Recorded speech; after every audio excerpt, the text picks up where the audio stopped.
नमस्कार। हम राजस्थान आर्थिक समीक्षा 2022-23 का चैप्टर नंबर 2 कृषि एवं उससे संबद्ध क्षेत्रों के बारे में पढ़ रहे थे। इस चैप्टर में हम कृषि से संबंधित योजनाएं और इस चैप्टर का ओवरव्यू के बारे में हमने पहले ही पढ़ लिया था। आज हम इस चैप्टर को आगे बढ़ाएंगे और हम आज राजस्थान में बागवानी विकास के बारे में पढ़ेंगे। वीडियो स्टार्ट करने से पहले मेरा नाम अक्षय और मेरा इस बार RS इंटर कॉल हो रखा है और मैं वर्तमान में अजमेर में पटवारी के पद पर कार्यरत हूँ। ठीक है, तो सबसे पहले स्टार्ट करते हैं राजस्थान में बागवानी। तो सबसे पहले बागवानी होती क्या है? बागवानी में फल, फूल, सब्जियाँ, मसाले आदि शामिल है। ठीक है, तो राजस्थान में बागवानी विकास के लिए क्या कार्यक्रम और योजनाएं संचालित की जा रही है, हम उसके बारे में एक एक करके पढ़ेंगे। ठीक है, सबसे पहले है राष्ट्रीय बागवानी मिशन। राष्ट्रीय बागवानी मिशन 2005 में शुरू किया गया था। ठीक है, तथा इस मिशन का मुख्य उद्देश्य क्या था? इसका मुख्य उद्देश्य था एक तो प्रोडक्शन को बढ़ावा देना और दूसरा प्रोडक्टिविटी को बढ़ावा देना। प्रोडक्टिविटी को बढ़ावा देना, प्रोडक्शन उत्पादन को बढ़ावा देना और दूसरा उत्पादकता को बढ़ावा देना। ठीक है, ठीक है। इस मिशन में राजस्थान के 24 जिले, कितने? 24 जिले कवर किए गए। ठीक है, ये भी याद कर लेना, 24 जिले कवर किए गए। लेकिन शेष बचे वंचित जिले, इसमें कुछ जिले रह गए वंचित जिले। तो वंचित जिलों में भी कृषि विकास होना चाहिए ना, तो वंचित जिलों में कृषि कार्यक्रम और योजनाओं के विकास के लिए एक नई योजना आई। अगले 1 वर्ष बाद 2005 से फिक्स 1 वर्ष बाद एक योजना आई जिसका नाम था राष्ट्रीय कृषि विकास योजना। यह योजना राष्ट्रीय बागवानी मिशन है ना, उसमें 24 जिलों के अलावा जो वंचित जिले रह गए उनमें कृषि विकास के लिए आएगी। अब कृषि विकास क्या क्या किया गया इसमें? एक तो अपना यही बागवानी विकास किया गया। क्या क्या किया गया इसमें कृषि विकास के लिए क्या क्या किया? कृषि विकास के लिए एक तो क्या किया गया इसमें? बागवानी विकास किया गया, पे ध्यान दिया गया।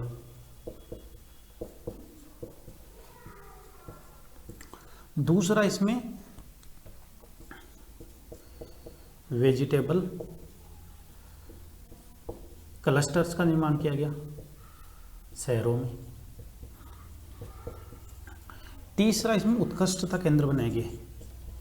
उत्कृष्टता केंद्र बनाए गए। ये 3 पे इसमें मुख्य फोकस रहा। अब उत्कृष्टता केंद्र कहाँ कहाँ पे बनाए गए ये भी एक बार देख लेते हैं। तो राजस्थान में उत्कृष्टता केंद्र कहाँ पर बनाए गए ये देखते हैं।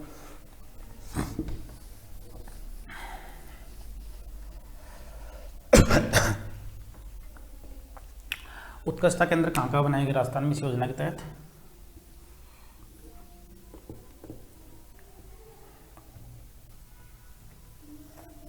राजस्थान का मैप है।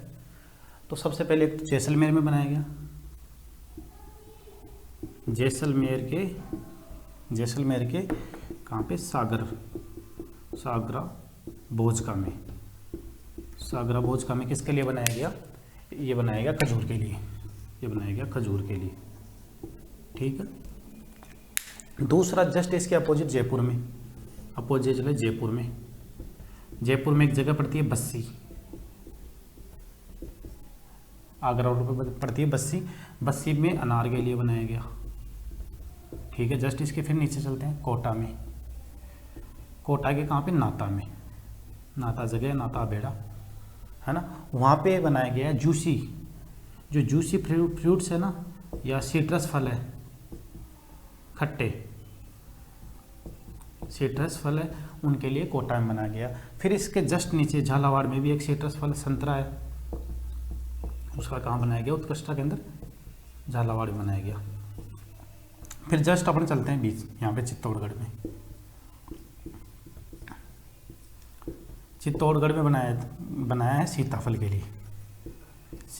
के लिए उत्कृष्टता केंद्र बनाया गया। तो आप ऐसे याद कर सकते हो 5 को। तो ठीक है, जैसलमेर में खजूर का, जयपुर में अनार का, कोटा में किसका, जूसी फ्रूट्स जैसे सिट्रस फल का, और संतरा का झालावाड़ में, और बचा सीताफल का चित्तौड़गढ़ में। ये भी इम्पोर्टेंट है। लेकिन हाल ही में जो बजट आया है 23-24 वाला बजट आया है ना, उसमें एक और उत्कृष्टता केंद्र बनाने की घोषणा की गई, और वो बनेगा अंजीर के लिए। अंजीर के लिए बनेगा, कहाँ पे बनेगा, सिरोही में। तो आपको ये पता होना चाहिए, तो इसको देख लेना एक बार। सिरोही में घोषणा हुई है, ठीक है, ठीक है।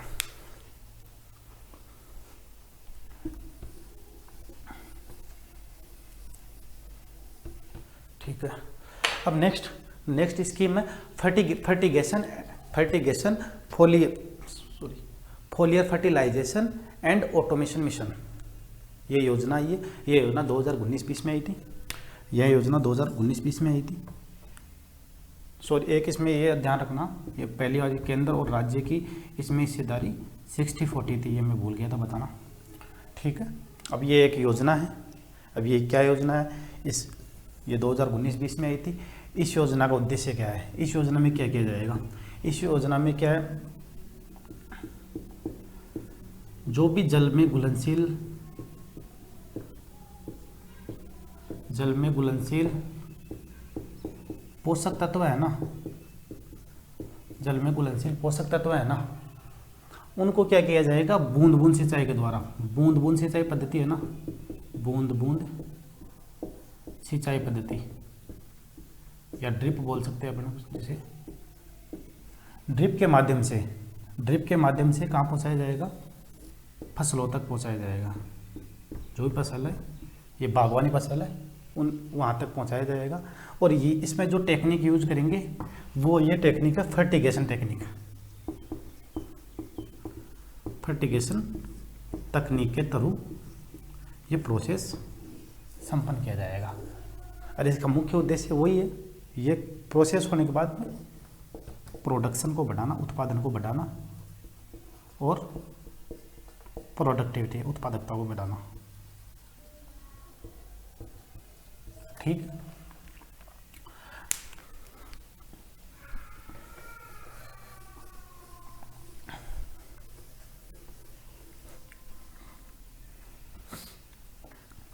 अब 2 नोट डाल लेते हैं। एक नोट तो ये है कि एक बागवानी निदेशालय है,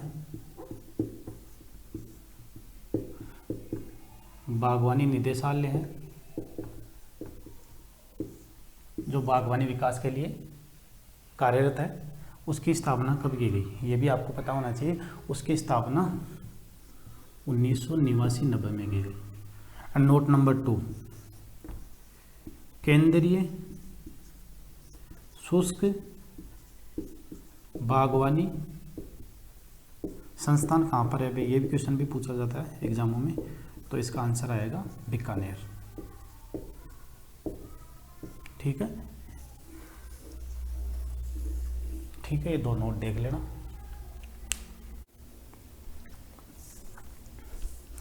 अब हम पढ़ेंगे राजस्थान में जल संसाधन। राजस्थान में जल संसाधन विभाग द्वारा वृहद, लघु और मध्यम सिंचाई परियोजनाओं के माध्यम से लगभग 39 लाख हेक्टेयर जमीन पर सिंचाई के लिए पानी उपलब्ध या जल उपलब्ध करवाया जा रहा है, ठीक है। अब हम इन सिंचाई परियोजनाओं के बारे में थोड़ा बहुत डिस्कस करेंगे। वैसे तो इन परियोजनाओं को राजस्थान ज्योग्राफी में पढ़ते हैं, लेकिन जो इकोनॉमिक सर्वे में जो इम्पोर्टेंट परियोजनाएं हैं उनके बारे में हम यहाँ पर डिस्कस करेंगे। उनमें पहली वृहद परियोजना है नवनेरा बांध परियोजना। यह नवनेरा बांध परियोजना राजस्थान के कोटा में स्थित है और यह पूर्वी राजस्थान नहर परियोजना ERCP का एक अभिन्न हिस्सा है। अब ERCP के लिए हम अलग से पढ़ेंगे, उससे पहले दूसरी परियोजना है परवन बांध परियोजना। यह भी एक वृहद परियोजना है। यह राजस्थान के झालावाड़ में राजस्थान के झालावाड़ में परवन नदी पर, राजस्थान के झालावाड़ पर परवन नदी पर बांध बना हुआ है, परवन बांध। वहाँ से सिंचाई के लिए जल उपलब्ध करवाया जाता है। एक तो सिंचाई के लिए इसका पानी यूज होता है, और दूसरा पानी इसका यूज होता है जल विद्युत उत्पादन यानी बिजली निर्माण में, जल विद्युत उत्पादन में। और इसके लाभार्थी जिले हैं, इसके लाभार्थी जिले हैं हाड़ौती क्षेत्र के जो 4 जिले हैं उनमें बूंदी को छोड़कर, तो मतलब 3 जिले बच गए, कोटा, बारा और झालावाड़। ठीक है,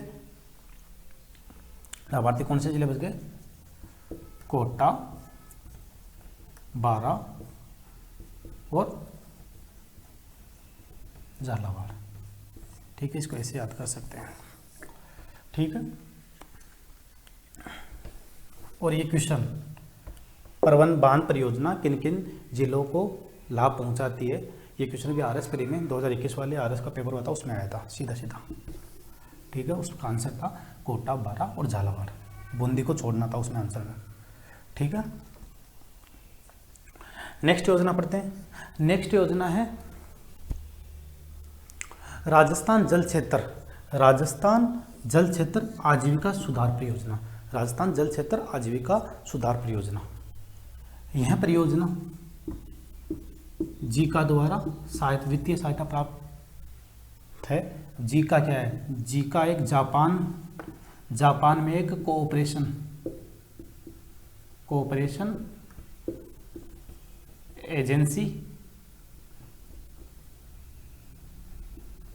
एजेंसी है, उसके द्वारा वित्तीय सहायता प्राप्त है। और ये राजस्थान के 27 जिलों में सिंचाई के लिए जल उपलब्ध करवाती है। ठीक है, ठीक है, आगे चलते हैं। रेगिस्तानी क्षेत्र यानी राजस्थान का जो मरु क्षेत्र है, रेगिस्तानी क्षेत्र में जल क्षेत्र पुनर्गठन योजना, ये जितनी भी योजना है उनका मुख्य उद्देश्य मेनली तो सिंचाई के लिए उद्देश्य है, लेकिन कभी कभी इसका ये विद्युत उत्पादन में भी किया जाता है। और ये रेगिस्तान क्षेत्र जो राजस्थान का रेगिस्तानी पश्चिमी क्षेत्र है ना, उन जिलों को यह सिंचाई के लिए जल उपलब्ध करवाती है।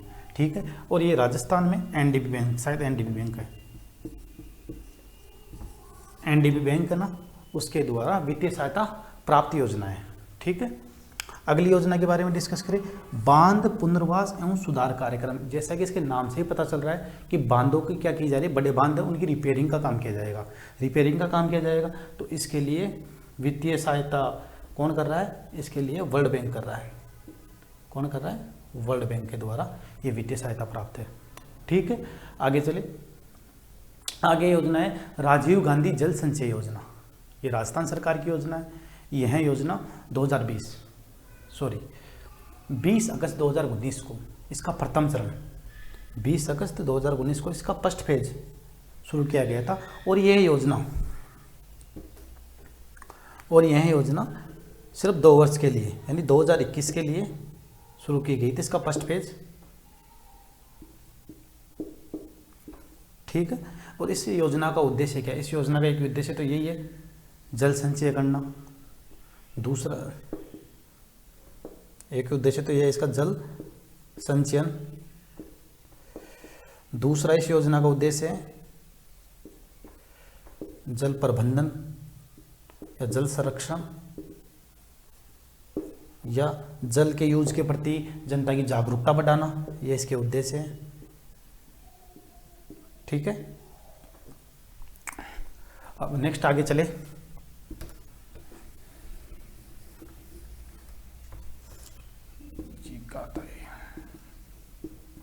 ठीक है, अगली योजना है राष्ट्रीय जल विज्ञान योजना। राष्ट्रीय जल विज्ञान योजना, यह योजना पूर्ण रूप से केंद्र द्वारा वित्त पोषित है। केंद्र द्वारा वित्त पोषित है 100%। ठीक है, एक चीज ध्यान रखना, कृषि की जितनी भी योजनाएं हैं, जल संसाधन को छोड़कर जो भी योजनाएं हैं, उनमें केंद्र राज्य की हिस्सेदारी 60-40 थी। ये पहली योजना, ये इसको मार्क कर लेना, 100% है इसका योगदान केंद्र का। ठीक है। राष्ट्रीय जल विज्ञान योजना, इसका मुख्य उद्देश्य ये है सूखा प्रबंधन और जल का दक्षतापूर्वक उपयोग, ये इसका उद्देश्य है। ठीक है। नेक्स्ट योजना पढ़ते हैं अटल भूजल योजना। अटल भूजल योजना, अटल भूजल योजना, अटल भूजल योजना अप्रैल 2020 में केंद्र सरकार की योजना है, यह भारत सरकार की योजना है, लेकिन इसमें वित्त उपलब्ध करवा रहा है वर्ल्ड बैंक, और केंद्र और राज्यों का इसमें रेशियो है 50-50। देखो यहाँ भी एक रेशियो बिगड़ा है, तो ये रेशियो भी आपको पता होना चाहिए। इसमें 50-50 है। इसमें राजस्थान के अलावा कुल, राजस्थान को शामिल करते हुए कुल 7 राज्य इसमें शामिल है। अब राज्यों को एक बार देखें तो राज्यों को ऐसे देख सकते हैं, जैसे राजस्थान है एक पे, तो पंजाब, राजस्थान के टच में पंजाब है तो पंजाब को छोड़ दो। पंजाब के बाद आता है हरियाणा 2 नंबर, हरियाणा के बाद आता है यूपी राजस्थान के टच में 3 नंबर, यूपी के बाद आता है एमपी 4 नंबर, एमपी के बाद आता है इधर 5 नंबर पे गुजरात। 5 तो ये हो गए राजस्थान के टच वाले पंजाब को छोड़ते हुए, और 6 और 7 पे महाराष्ट्र आता है गुजरात के नीचे, और उसके पास में आता है कर्नाटक। ये इसमें 7 राज्य है। ठीक है। ठीक है, तो ये चैप्टर यहाँ पे कंप्लीट हुआ, राजस्थान में जल संसाधन।